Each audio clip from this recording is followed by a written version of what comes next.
बहुत दिनों की बात है। किसी शहर में रमन, गीसा और राका तीन चोर रहते थे।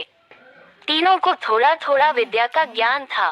तीनों चोरों को विद्या का ज्ञान प्राप्त होने के कारण बहुत घमंड था। विद्या द्वारा तीनों चोर शहर में बड़े बड़े लोहे की तिजोरियों को तोड़ देते थे और बैंकों को लूट लिया करते थे। इस तरह तीनों चोरों ने शहर के लोगों की नाक में दम कर रखा था। एक बार तीनों चोरों ने एक बड़े बैंक में डकैती करके सारा माल उड़ा दिया। तब पुलिस को खबर हुई तो तीनों चोरों को पकड़ने के लिए तलाश करने लगी। मगर तीनों चोर पास ही के एक घने जंगल में भाग गए।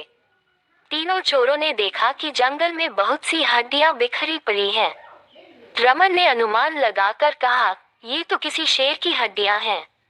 मैं चाहूं तो सभी हड्डियों को अपनी विद्या के ज्ञान द्वारा जोड़ सकता हूँ। गीसा को भी विद्या का घमंड था, सो वह बोला, अगर ये शेर की हड्डियां हैं तो मैं इनको अपनी विद्या द्वारा शेर की खाल तैयार कर उसमें डाल सकता हूँ।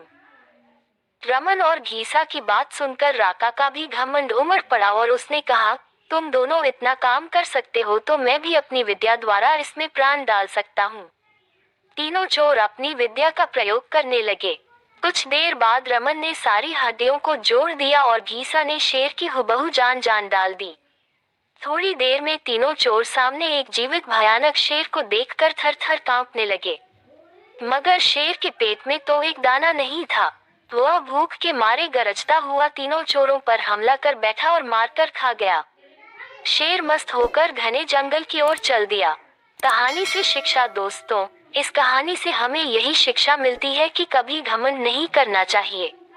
घमंडी को हमेशा दुख का ही सामना करना पड़ता है।